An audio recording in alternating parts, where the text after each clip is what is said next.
एक युवक राजा के पास आया।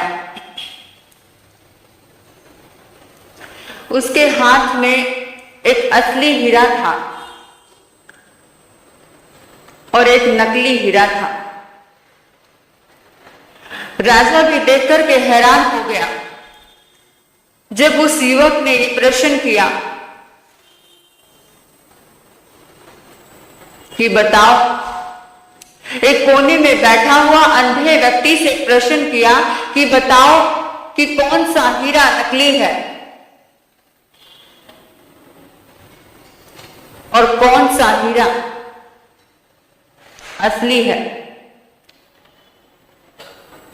राजा ये सुनकर के हैरान हुआ, राजा ये देखकर के हैरान हुआ जब अंधे व्यक्ति ने ये बात बोली। अंधा व्यक्ति उठकर के खड़ा हो गया और अंधे व्यक्ति ने ये बात बोली कि राजन, मैं इस प्रश्न का उत्तर देने के लिए रेडी हूं कि कौन सा हीरा असली है और कौन सा हीरा नकली। उस अंधे व्यक्ति ने अपने हाथ में दोनों हीरे लिए और उस आंख वाले आदमी को बोला कि बस 10 मिनट रुक जाइए कि मैं 10 मिनट के बाद आपको बता दूंगा कि कौन सा हीरा नकली है और कौन सा हीरा असली है। 10 मिनट के अंदर अंदर उस अंधे युवक ने दोनों हीरे धूप में रखे और 10 मिनट के बाद उस अंधे युवक ने घोषणा कर दी कि राजन, ये हीरा असली है और ये वाला हीरा नकली है। सब देखकर के हैरान हो गए, सब देखकर के सोच में पड़ गए और जो आंख वाला आदमी था, जो 2 हीरे लेकर के आया था, उसने धन्यवाद करते हुए कहा, अच्छा एक बात तो बताओ, मेरे प्रश्न का उत्तर तो दो। तुम अंधे हो, तुम्हारे पास आंखें नहीं है, तुम्हारे पास रोशनी नहीं है, लेकिन तुमने ऐसे कैसे पता लगा लिया कि कौन सा हीरा असली है और कौन सा हीरा नकली है। अब उस अंधे युवक ने कहा, अरे इसमें कौन सी बड़ी बात है, बड़ी सिंपल सी बात है कि मैंने दोनों हीरे 10 मिनट के लिए धूप में रखे। जो हीरा नकली था वो हीरा गर्म हो गया और जो हीरा असली था वो ठंडा ही रहा। प्रश्न हीरे का नहीं, प्रश्न हमारा है। आग, बाघ, सांप से दूर रहने वाले हम लोग क्या क्रोध से दूर रहते हैं? जब जब भी हम क्रोध करते हैं, आग, बाघ और सांप के ही दर्शन हमें होते हैं। हमारे अंदर अगर किसी इंसान को सांप के, आग के और बाघ के दर्शन करने हैं तो किसी व्यक्ति को क्रोध करते हुए देख लेना। आपको खुद महसूस हो जाएगा कि हमारे अंदर आग के, बाघ के और सांप के दर्शन हो रहे हैं। जरा सोचना, जरा ध्यान से सोचना, सोच कर सोचना, गौर से सोचना कि जब भी आप क्रोध करते हो तो क्रोध करने के बाद क्या कभी आप खुश हुए हो? क्या क्रोध करने के बाद एक बार भी आपने खुशी को महसूस किया? शायद उपकारी की मार खाने के बाद आप खुश हुए होंगे, शायद चिरायता पीने के बाद आप खुश हुए होंगे, लेकिन जब जब भी आपने क्रोध किया है, जब जब भी आप क्रोध से भरे हो, तब तब आपने पछतावे के सिवा कुछ भी नहीं पाया। जब जब आपको दुख ही मिला है, बहुत सारे लोग एक ही बात बोलते हैं कि इससे तो अच्छा होता क्रोध करने के बाद। क्रोध करने से पहले नहीं सोचते, क्रोध करने से पहले जरा भी चिंता नहीं करते, लेकिन क्रोध करने के बाद हर आदमी बोलता है कि इससे तो अच्छा होता कि मैं क्रोध ही ना करता तो कितना अच्छा होता, इससे तो अच्छा होता मैं क्रोध ही ना करता। और हर आदमी यही करता चला जाता है, यही बोलता चला जाता है, क्रोध करने के बाद ही ये बात बोलता है, इससे अच्छा होता मैं क्रोध ना करता तो अच्छा होता, कितना अच्छा होता। और दुख की बात ये है कि हर इंसान, किसी भी इंसान की बात, किसी भी इंसान का मन उसके मन के अनुसार नहीं चलता है। वो सोचता तो है क्रोध करने के बाद कि नहीं करता तो अच्छा होता, लेकिन फिर भी वो अपने मन को अपने अनुसार नहीं चला पाता है। कहते हैं कि स्वार्थ, हमारे स्वार्थ को चोट पहुंचती है और हमारे अहंकार को उम्मीद होती है, लेकिन फिर भी हम थोड़ा सा भी पल भर का विलंब किए बिना ही हम क्रोध कर बैठते हैं। एक बात मैं आपसे पूछना चाहती हूं कि अगर आपकी तबीयत खराब है, आपकी तबीयत बहुत खराब हो गई है और डॉक्टर ने आपको दूध पीने के लिए बोल दिया, तबीयत खराब होने के बाद आपने दूध पी लिया और दूध पीने के बाद में आपकी तबीयत ठीक होने की बजाय और खराब हो गई, क्या फिर भी आपको दूध पीना चालू रखना चाहिए? नहीं रखना चाहिए। ठीक वैसे ही एक बात हमेशा ध्यान रखनी चाहिए कि क्रोध का कारण अच्छा हो सकता है, क्रोध का कारण सही हो सकता है, लेकिन क्रोध का परिणाम कभी सही नहीं होता। क्रोध का कारण अपनी आंखों के समक्ष रखने की बजाय क्रोध का परिणाम अपनी आंखों के समक्ष रखो तो कभी भी क्रोध नहीं कर पाओगे, क्रोध आपसे असंभव हो जाएगा।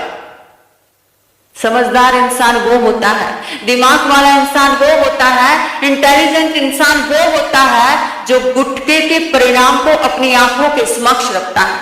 अगर गुटके के परिणाम को वो अपनी आंखों के समक्ष रखे तो गुटखा छोड़ना उसके लिए भलाई है और गुटखा आराम से छोड़ सकता है वो, लेकिन और वो बहुत सारी बीमारियों से बच सकता है, वो बहुत सारी बीमारियों से बच सकता है अगर वो गुटके के परिणाम को अपनी आंखों के सामने रखे। क्रोध के बहुत सारी समस्याएं बताए, लेकिन एक बात कही जाती है कि तेजाब हमारे चेहरे को जला देता है, तेजाब हमारे चेहरे को जला देता है, नींबू दूध को फाड़ देता है, तेजाब हमारे चेहरे को जला देता है, नींबू दूध को फाड़ देता है, कीचड़ पैरों को खराब कर देता है और मिट्टी पूरे शरीर को गंदा करती है। और क्रोध विशेष रूप से क्रोध हमारे स्वास्थ्य को, हमारे मन को और विशेष रूप से हमारे संबंध को छिन-भिन कर देता है। अब इंसान की कमजोरी कहूं, इंसान की प्रकृति कहूं या इंसान की कमजोरी कहूं कि इंसान प्रेम किए बिना रह नहीं सकता, प्रेम प्राप्त किए बिना वह कभी जी नहीं सकता। और कहते हैं कि सत्य बात तो ये है, सच तो ये है कि क्रोध सबसे पहला प्रहार प्रेम पर ही करता है। इंसान जो इंसान क्रोध करता है, जिस इंसान को क्रोध आता है, वो इंसान ना तो किसी से प्रेम करता है और ना वो किसी का प्रेम प्राप्त कर सकता है। बस इसलिए एक बात ध्यान रखना, एक संकल्प जरूर कर ले कि इस पूरे जगत में आप क्रोध को कंट्रोल कर पाओ या ना कर पाओ, लेकिन एक बात ध्यान रखना कि चाय गर्म होने में जितना समय लगता है, गौर से सुनना, चाय गर्म होने में जितना समय लगता है उतना ही समय आपको गर्म होने में लगता है, और चाय ठंडी होने में जितना समय लगता है, संकल्प कर लेना कि चाय ठंडी होने में जितना समय लगता है उतने समय तक मैं अपने दिमाग को ठंडा रखूंगा। ये संकल्प कर लीजिए, क्योंकि कल कभी नहीं आता। जो करना है आज ही कर लीजिए। परमात्मा कहते हैं कल कभी नहीं आता, जो करना आज कर ले। संकल्प कर लीजिए कि जब तक जितना समय चाय ठंडी होने में लगता है उतने समय तक मैं अपने दिमाग को ठंडा रखूंगा। कहने का मतलब ये है कि क्रोध हमारे रिश्तों को बिगाड़ देता है, क्रोध हमारे संबंधों को बिगाड़ देता है। जब जब हम क्रोध करते हैं हमारी रगों में खून की जगह जहर दौड़ता है, इसलिए हमें पता नहीं चलता हम क्या कर रहे हैं। बस दो ही पॉइंट याद रखे। पहला पॉइंट याद रखे कि क्रोध का कारण सही हो सकता है, लेकिन क्रोध का परिणाम कभी सही नहीं हो सकता। तो पहला पॉइंट याद रखे, please point to be noted. पहला पॉइंट याद रखे कि क्रोध के कारण को अपनी आंखों के समक्ष रखने की बजाय क्रोध के परिणाम को अपनी आंखों के समक्ष रखोगे तो कभी भी क्रोध नहीं कर पाओगे। दूसरा पॉइंट याद रखें कि जितना समय चाय को ठंडी होने में लगता है उतना समय भी आप संकल्प कर लीजिए कि उतना समय मैं अपने दिमाग को ठंडा रखूंगा, तो आप कभी भी क्रोध नहीं कर पाओगे और आपके संबंध, आपके रिश्ते, आपका परिवार, आपका समाज प्रेम से भरा रहेगा। तो ये 2 पॉइंट अपनी जिंदगी में लेकर आए, अपनी लाइफ में लेकर आए, लाने की कोशिश करें। मैं भी करूं, आप भी करो। और कहते हैं कि कुछ किए बिना जय जयकार नहीं होती और कोशिश करने वालों की कभी हार नहीं होती। इतने मौन और शांति से आपने मुझे सुना, मैं आपकी बहुत आभारी हूँ। अंत में आपके भीतर बैठे परमात्मा को वंदन करती हूँ। ओम शांति।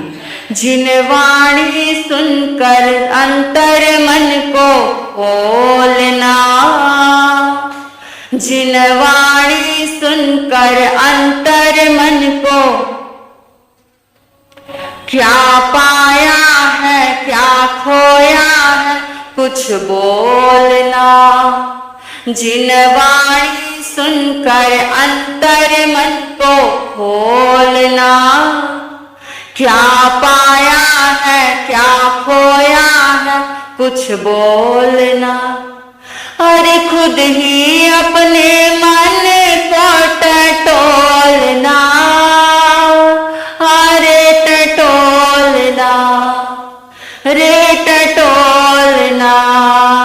एक बात कहूँ मैं सच्ची, जिन वाणी लगे मुझे अच्छी।